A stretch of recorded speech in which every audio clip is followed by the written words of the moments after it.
Assalamualaikum warahmatullahi wabarakatuh. Perkenalkan, nama saya Nanang Furqona SPDI, Guru Pendidikan Agama Islam dan Budi Pekerti di SMP Negeri 1 Reban, sekaligus sebagai mahasiswa PPG dalam jabatan tahun 2022 di LPTK UIN Abdurrahman Wahid, Kalongan. Pada hari ini, Senin tanggal 18 Juli tahun 2022, saya akan melaksanakan uji kinerja di SMP Negeri 1 Reban yang dilaksanakan secara luring. Praktek pembelajaran ini saya laksanakan pada kelas 8 dengan materi pokok beriman kepada kitab-kitab Allah Subhanahu wa Ta'ala. Berikut video uji kinerja saya. Selamat menyaksikan. Selamat pagi anak-anakku. Pagi luar biasa. Bagaimana kabar hari ini? Alhamdulillah luar biasa. Alhamdulillah ya. Semuanya sehat ya? Sehat. Nah, sebelum memulai pembelajaran, kita berdoa dulu, dipimpin Ongko Wijaya ya. Silakan dipimpin berdoa. Siap, Kak. Berdoa mulai.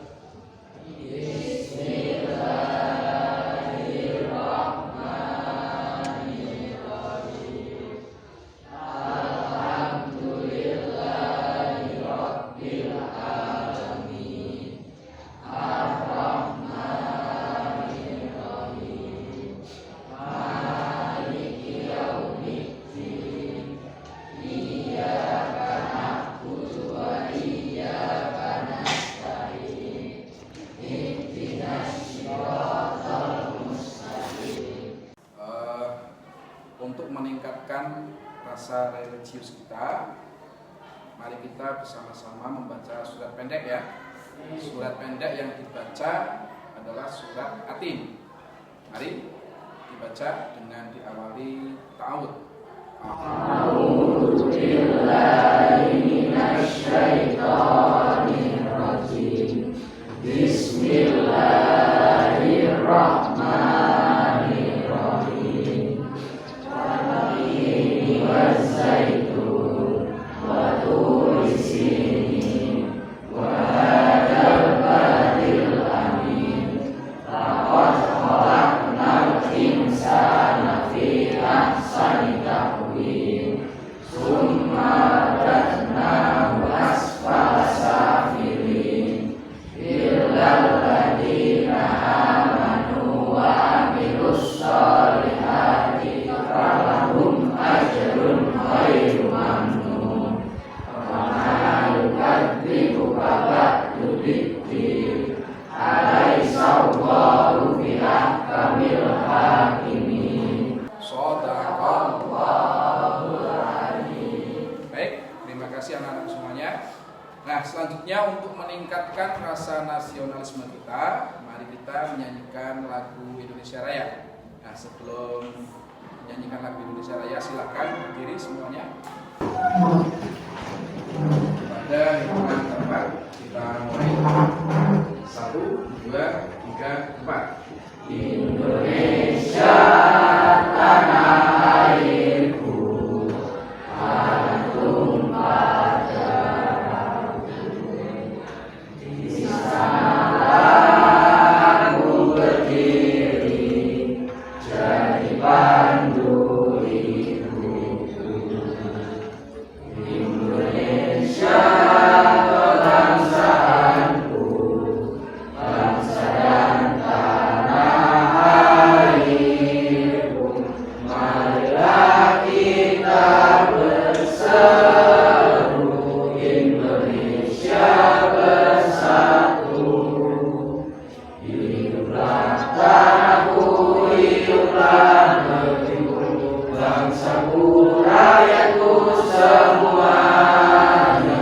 Bangunlah jiwanya, bangunlah badannya untuk Indonesia ya.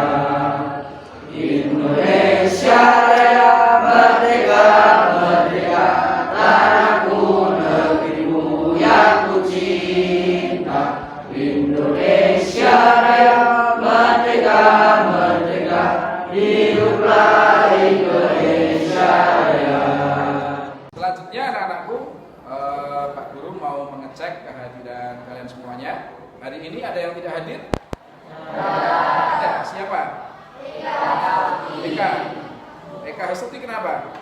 Eka Hastati izin. Ada lagi? Siapa? Lintang Abdullah ya. Lintang Abdullah kenapa ini? Abdullah sakit. Ada lagi?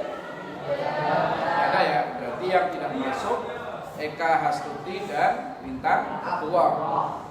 Yang sakit kita doakan semoga segera diberi kesembuhan oleh Allah ya. Yang kalian semuanya yang sehat tetap bersyukur dan semoga bisa menjalani aktivitas kegiatan belajar hari ini dengan keadaan yang baik.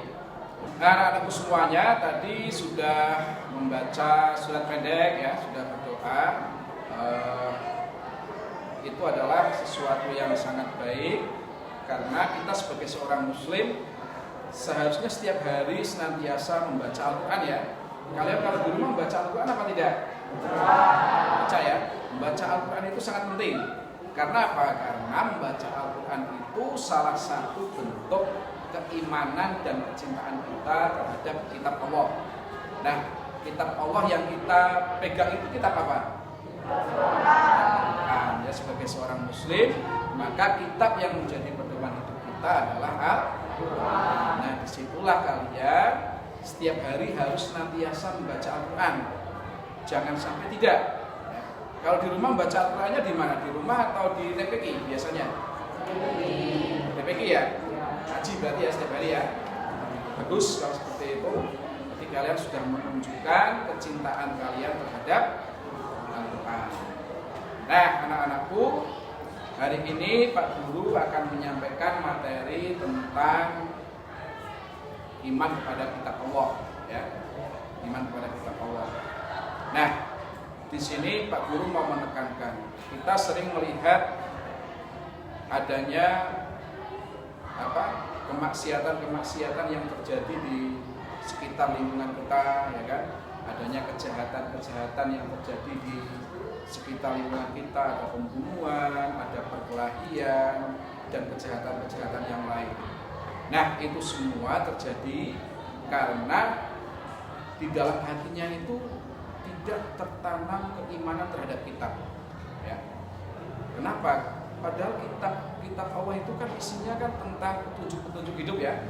Nah, kalau kita tidak punya keimanan terhadap kitab, maka hidup kita itu tidak akan ada tujuan. Jadi makanya orang tersebut akan sering melakukan kemaksiatan.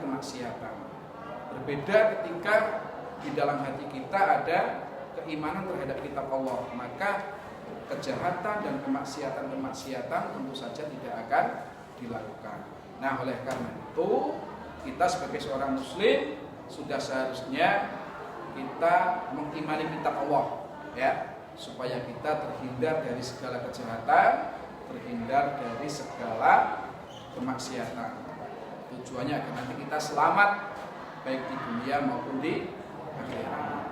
Nah, anak-anakku semuanya, kemarin kita sudah membahas materi tentang apa? Masih ingat? Apa?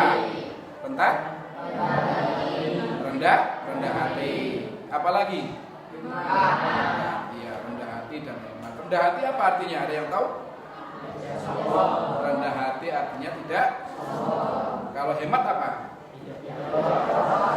Kita sebagai seorang muslim harus senantiasa menjaga perilaku terpuji tersebut, ya. Tidak boleh sombong, tidak boleh hidup boros.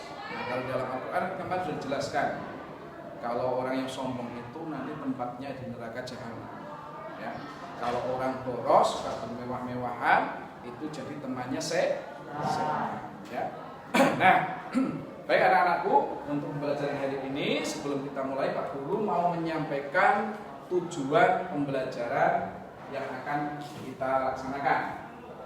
Yang pertama adalah peserta didik meyakini bahwa Allah menurunkan kitab-kitab suci dengan benar. Ya. Yang kedua, menyenangi Al-Quran sebagai kitab yang menyempurnakan kitab sebelumnya dengan baik dan benar. Yang ketiga, peserta didik mampu memahami pengertian iman kepada kitab-kitab Allah dengan benar. Yang keempat, peserta didik mampu menunjukkan dalil iman kepada kitab-kitab Allah Subhanahu wa taala dengan baik dan benar. Yang kelima, peserta didik mampu mengamalkan ajaran-ajaran yang terkandung dalam kitab-kitab Allah Subhanahu wa taala dalam kehidupan sehari-hari dengan baik dan benar. Yang keenam, peserta didik mampu menunjukkan perilaku toleran sebagai implementasi dari dalam kehidupan sehari-hari dengan baik. Nah, itu tujuan pembelajaran hari ini. Semoga nanti tercapai semuanya ya. Nah, sebelum pembelajaran dimulai, Pak Guru mau menayangkan sebuah video. Mau nggak ditayangkan video? Mau ya. Kalau mau, akan saya tayangkan video. Nanti diperhatikan videonya, ya. Videonya diperhatikan, kemudian kalian identifikasi permasalahan-permasalahan yang ada di dalam video tersebut, ya. Silahkan kita simak videonya. Marilah kita renungkan apa jadinya apabila kita menaiki kendaraan di jalan tidak memiliki tujuan yang jelas. Kita hanya naik dan tidak tahu akan kemana. Tentu kita hanya akan menghambur-hamburkan bahan bakar. Bahkan lama-kelamaan kita bisa tersesat. Demikian juga dengan kehidupan manusia di dunia ini. Jika hidup ini tidak memiliki arah yang jelas dan benar, hanya akan menghabiskan usia tanpa memiliki manfaat dan kemudian tersesat.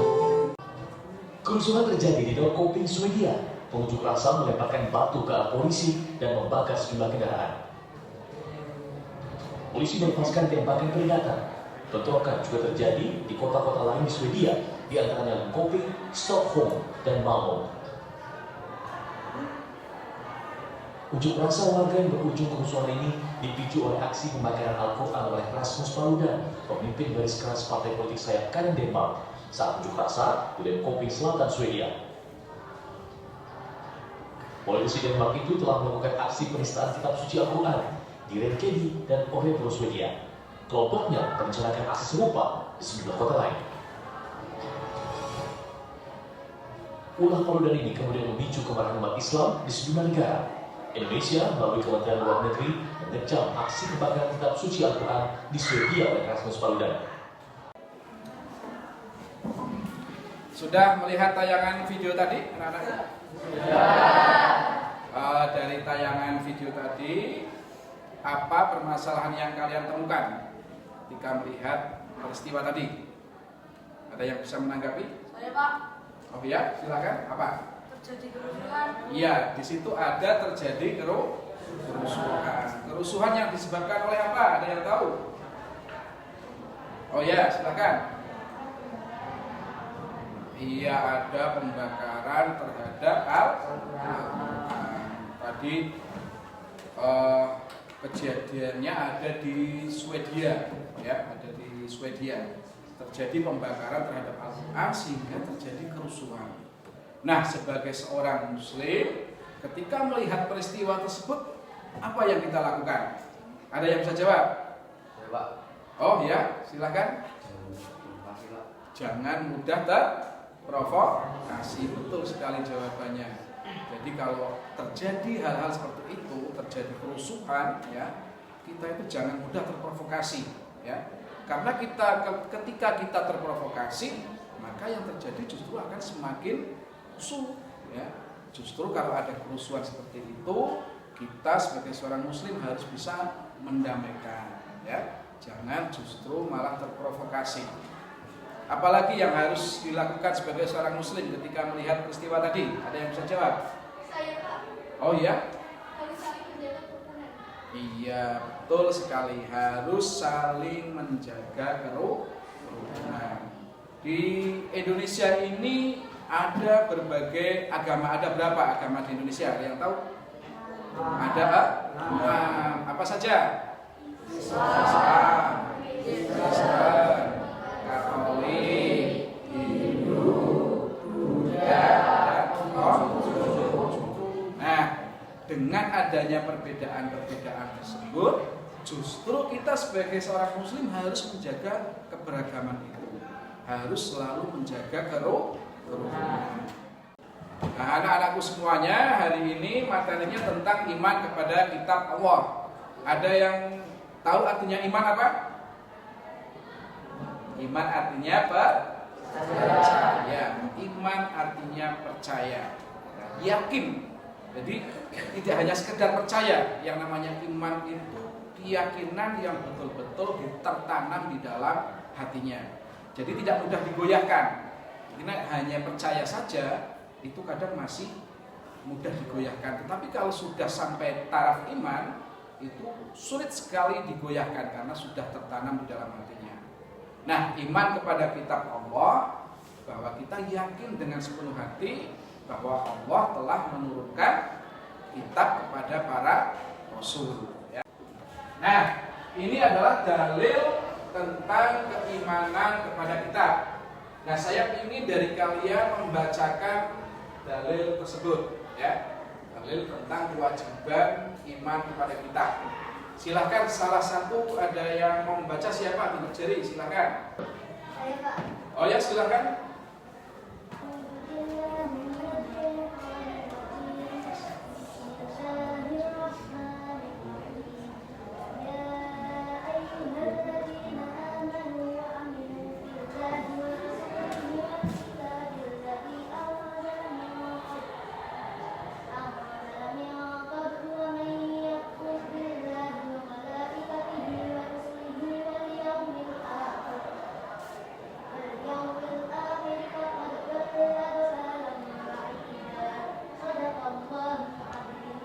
Bagus sekali suaranya.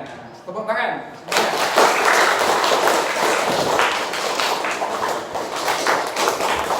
Nah, itu tadi adalah ayat yang menjelaskan tentang kewajiban iman kepada kitab Allah, ya. Di sini dijelaskan bahwa orang yang tidak mengimani kitab Allah maka dia termasuk orang yang tersesat, ya. Faqad dhalalan ba'ida. Jadi dia tersesat yang sangat jauh. Jadi jangan sampai kalian semuanya tersesat karena tidak mengimani kitab Allah, ya. Nah, kita harus selalu mencintai, senantiasa mencintai kitab-kitab Allah.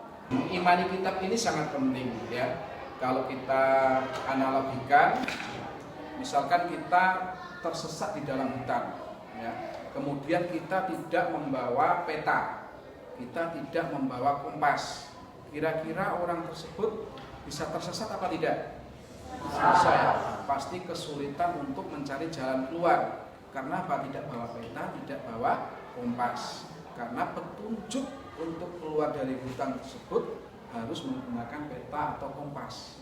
Nah, seperti dalam kehidupan kita, kalau kita tidak memiliki pedoman, ya, berupa kitab, maka hidup kita juga akan tersesat. Nah, kalau kita sudah tersesat di dunia, maka nanti di akhirat kita akan menjadi orang yang celaka. Nah, oleh karena itu kita sebagai umat Islam harus senantiasa mencintai kitab kita, yaitu kitab Al-Quran. Bagaimana cara mencintai kitab Al-Quran? Nah, itu bisa kita lihat di layar. Yang pertama adalah belajar membaca Al-Quran yang baik dan benar. Jadi kalian harus selalu belajar membaca Al-Quran. Sudah bisa membaca Al-Quran atau belum? Bisa, ya. Jadi teman-teman sudah membaca, sudah bisa membaca Al-Quran. Di rumah ngaji, ya? Ngaji, dibaca, itu salah satu bentuk kecintaan kita terhadap Al-Quran. Yang kedua, mempelajari makna yang terkandung di dalamnya. Jadi selain membaca, kalian juga mempelajari artinya. Nah, kalau kamu sudah tahu artinya, mempelajari artinya, kamu akan tahu hukum apa yang ada di dalamnya. Perintah-perintah apa saja yang ada di dalam Al-Quran. Kemudian larangan-larangan apa saja yang ada di dalam Al-Quran. Ya. Kalau berupa perintah berarti harus kita laksanakan, tetapi kalau berupa larangan harus kita jauhi, ya. Kemudian selanjutnya mengamalkan dalam kehidupan sehari-hari. Jadi selain kalian membaca, mempelajari, nah apa yang ada di dalam Al-Quran itu kalian laksanakan dalam perilaku, dalam kehidupan sehari-hari. Ya. Materi selanjutnya yaitu tentang keistimewaan Al-Quran. Yang pertama apa? Orang yang membaca Al-Quran itu akan dihitung sebagai sebuah ibadah. Jadi kalau kamu membaca Al-Quran, maka akan dihitung sebagai ibadah. Orang yang membaca Al-Quran ketika membaca satu huruf saja, maka akan dihitung satu kebaikan. Padahal Al-Quran itu terdiri dari ribu-ribu huruf ya, banyak sekali hurufnya. Di dalam basmalah saja kalau kamu membaca Bismillahirrahmanirrahim itu ada 19 huruf. Jadi kalau kamu membaca Bismillahirrahmanirrahim saja sudah mendapatkan 19 kebaikan. Apalagi kalau membaca satu ayat, satu surat, ya, bahkan sampai satu juz, itu luar biasa pahalanya. Nah kemudian Al-Quran itu juga merupakan lautan ilmu. Di dalam Al-Quran itu terdiri dari berbagai macam ilmu. Ya. Jadi kamu mau mempelajari apa saja di dalam Al-Quran itu ada, dari mulai tentang ekonomi, ya, tentang kehidupan sehari-hari, tentang budaya dan lain-lainnya. Sangat komplit sekali di dalamnya, bahkan sampai teknologi di dalam Al-Quran itu banyak sekali menjelaskan. Ya. Kemudian yang ketiga, Al-Quran itu terjaga kemurniannya. Jadi berbeda dengan kitab-kitab yang lain. Ya. Kitab-kitab Allah sebelumnya itu sudah tidak murni lagi. Artinya sudah ada campur tangan manusia, sehingga sudah tidak sesuai dengan yang difirmankan Allah pada zaman dahulu. Tetapi bedanya Al-Quran, dari pertama kali diturunkan sampai hari ini, bahkan sampai hari kiamat, kemurniannya itu terjaga. Tidak ada satu ayat pun, bahkan satu huruf pun yang berubah, karena Allah sudah menjamin kemurniannya. Lalu yang selanjutnya, Al-Quran itu mudah dihafalkan. Ya, Al-Quran itu sangat mudah dihafalkan. Meskipun kalian tidak bisa berbahasa Arab, ya, bahkan kadang tidak bisa membaca Al-Quran, tetapi banyak sekali orang-orang yang bisa menghafalkan. Ya, itu salah satu keistimewaan Al-Quran. Selanjutnya, Al-Quran jika dibaca akan memberikan kedamaian kepada kita semuanya. Ya. Jadi kalau kalian membaca Al-Quran, hati kita itu akan menjadi tentram. Ya. Hati kita itu jadi tenang. Jadi kalau kamu sedang punya permasalahan, ya kan, kadang agak stres, ya kan, karena aktivitas sehari, ya, aktivitas seharian. Nah, disitulah peran Al-Quran bisa menenangkan diri kalian. Nah, anak-anakku, materi selanjutnya adalah sikap dan perilaku terhadap penganut kitab agama lain. Nah, bagaimana sikap kita terhadap penganut agama lain, ya? Yang pertama, kita harus menghormati pemeluk agama lain dan tidak memaksakan agama kepada orang lain. Jadi memaksakan agama orang lain tidak boleh. Kamu harus ikut agama saya, kalau tidak perang, ya. Kalau tidak kamu akan saya aniaya, tidak boleh pemaksaan, ya. Orang bebas memilih agamanya sesuai keyakinan mereka masing-masing. Selanjutnya, tidak mengganggu orang lain yang berbeda keyakinan ketika mereka beribadah. Jadi kita tidak boleh mengganggu ibadah orang lain. Kalau di sekitar kita ada salah satu agama Nasrani, ya, melakukan ibadah, ya biarkan mereka melakukan ibadah dengan tenang. Ya, kita tidak boleh mengganggu mereka. Yang penting kita tetap teguh untuk berpegang terhadap agama kita sendiri. Kemudian memupuk sikap toleransi yang tinggi, karena kitab-kitab Allah SWT memberikan penjelasan tentang penanaman sikap toleransi, selalu menghormati dan menghargai orang lain, bahkan pemeluk agama lain. Ya. Jadi misalkan ada teman kita yang non-muslim, orang Kristen misalkan akan merayakan Natal. Nah, kita tidak boleh mengganggunya. Biarkan mereka melaksanakan ibadah mereka. Biarkan mereka menjalankan hari raya mereka dengan tenang. Ya. Nah, selanjutnya anak-anakku, bagaimana sikap perilaku kita terhadap kitab Allah? Ya. Jadi kitab Allah itu kan ada Al-Quran dan kitab-kitab yang lain ya. Nah, bagaimana cara mengimani atau sikap kita terhadap kitab-kitab selain Al-Quran? Yang pertama adalah mengakui dan menghormati kitab-kitab Allah sebelum Al-Quran. Jadi seperti kitab Taurat, Zabur, dan Injil, kita tetap harus menghormati mereka sebagai kitab Allah. Ya. Tetapi kita cukup mengimani saja, tidak boleh melaksanakan apa yang diperintahkan di dalam kitab-kitab tersebut. Ya. Kita hanya boleh melaksanakan perintah yang ada di dalam Al-Quran. Lalu selanjutnya, perilaku yang mencerminkan beriman kepada kitab Al-Quran. Yang pertama, selalu berusaha tak kenal lelah dan putus asa untuk memperbaiki bacaannya. Ya. Jadi kalian setiap hari harus belajar membaca. Ya, kalau belum bisa membaca, selalu belajar. Jangan sampai suatu saat kita dewasa, bahkan sampai meninggal dunia dalam keadaan tidak bisa membaca Al-Quran. Ya. Kemudian selalu membaca atau melafalkan ayat yang ada di dalam kitab Al-Quran.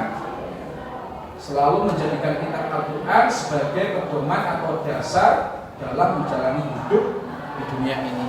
Jadi kamu berperilaku di dunia ini harus didasarkan kepada kitab Al-Quran, ya. Tidak boleh berperilaku sesuka hatinya.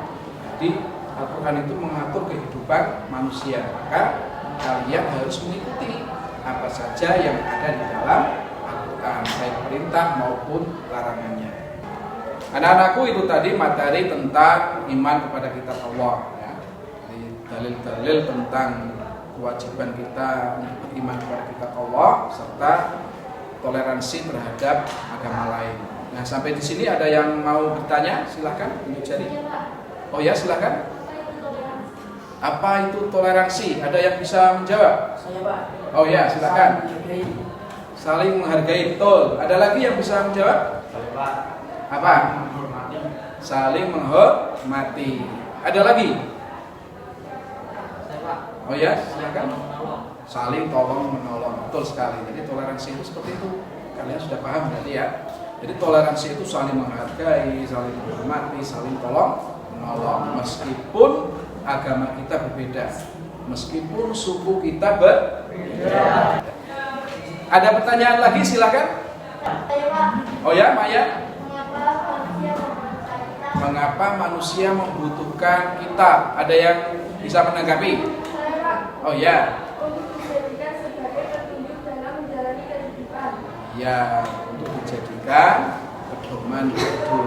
Ya. Jadi kitab itu fungsinya itu untuk dijadikan sebagai pedoman hidup. Seperti yang sudah Pak Guru tadi sampaikan, kalau kita tidak memiliki pedoman hidup, maka kita akan mudah tersesat. Ya. Seperti orang berjalan itu tidak bawa peta. Jadi arahnya itu tidak menentu, ya, arahnya tidak menentu. Anak-anakku sekalian, kegiatan selanjutnya adalah kita membentuk kelompok, ya. Nanti satu kelompok ada 6 orang satu kelompoknya, ya. Setelah membentuk kelompok nanti ada tugas yang kalian diskusikan.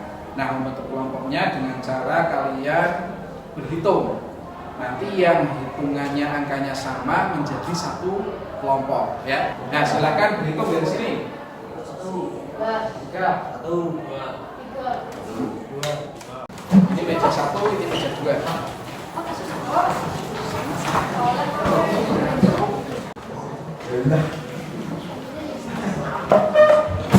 Anak-anakku semuanya, Pak Guru akan membagikan LKPD ya. Nanti LKPD ini didiskusikan sama kelompok kalian ya. Nanti jika ada pertanyaan atau ada sesuatu yang kurang paham bisa ditanyakan Pak Guru.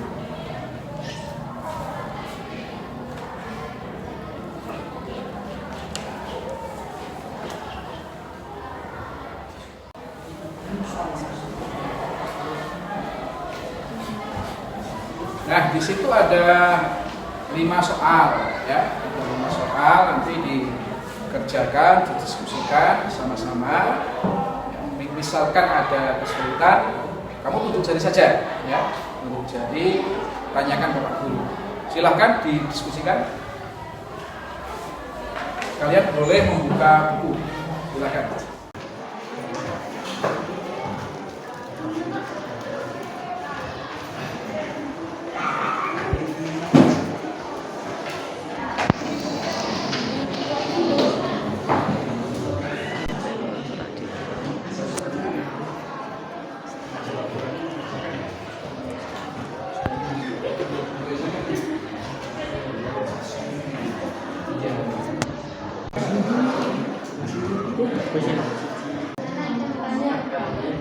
Ya. Gimana?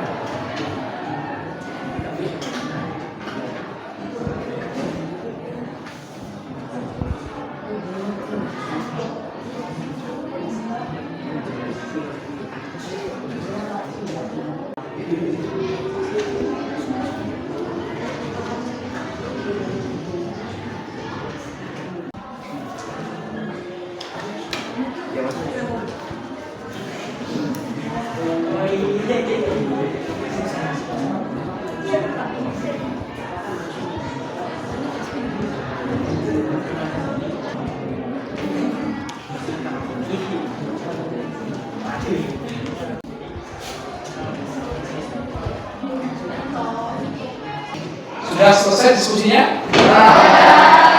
Kalau sudah selesai, selanjutnya adalah kalian mempresentasikan hasil diskusi kalian ya.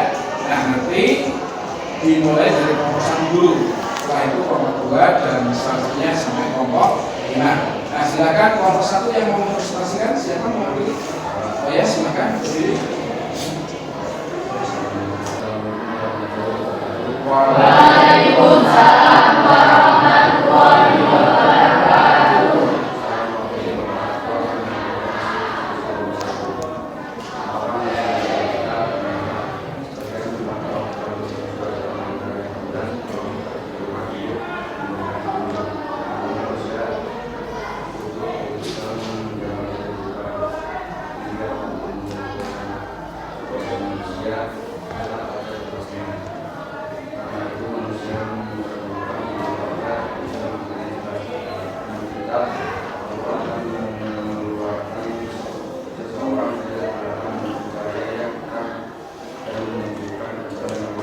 Iya, betul sekali. Bagus sekali presentasinya. Tepuk tangan. Sampai di sini ada yang mau menanggapi atau bertanya, silakan. Ada yang mau menanggapi? Dari kelompok 2, silakan. Ya, silakan berdiri.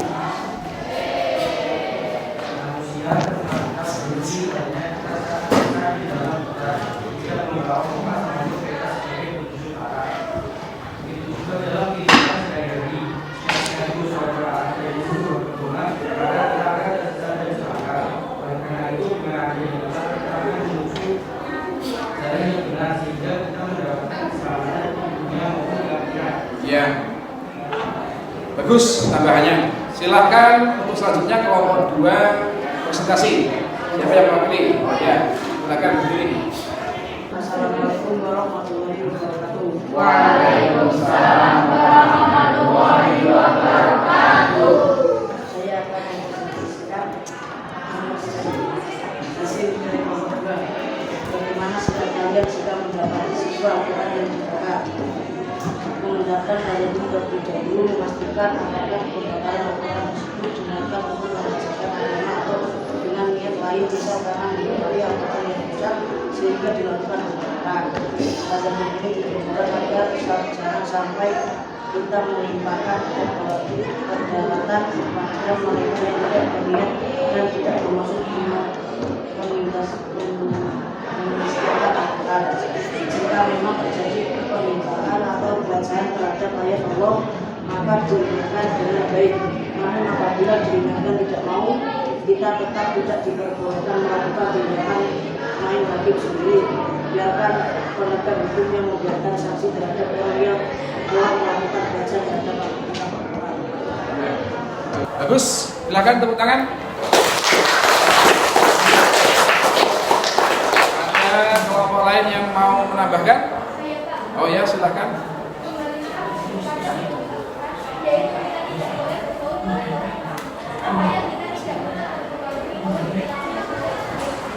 Ya, bagus sekali. Nah, sekarang selanjutnya presentasi untuk kelompok 3. Siapa yang mewakili? Oh, ya, silakan. Waalaikumsalam warahmatullahi wabarakatuh.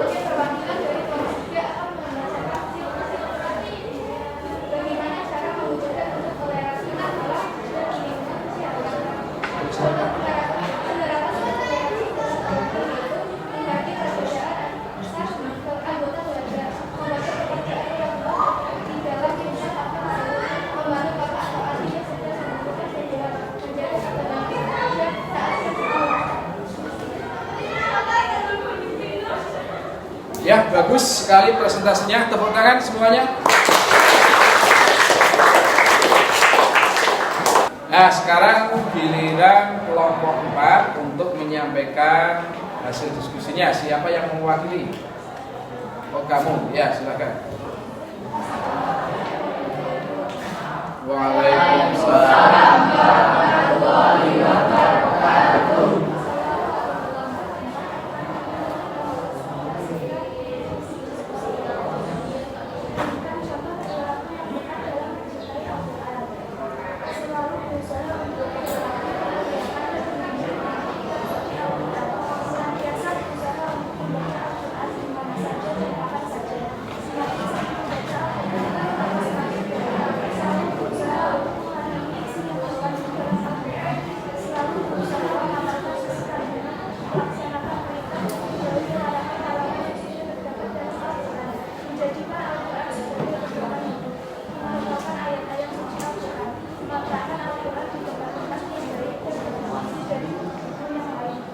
Ya, bagus sekali. Tepuk tangan semuanya.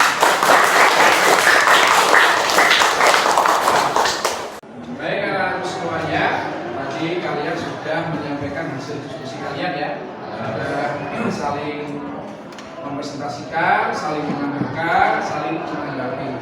Jadi intinya bahwa kita sebagai seorang muslim harus senantiasa menjaga keimanan kita terhadap kitab Allah ya, yang nantinya dijadikan sebagai pedoman hidup kalian supaya kalian mendapatkan keselamatan baik di dunia maupun di akhirat ya.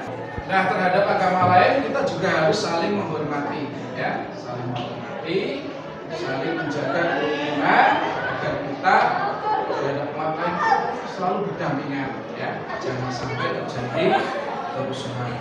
Baik, anak-anakku sekalian, silakan hasil diskusi kalian dikumpulkan.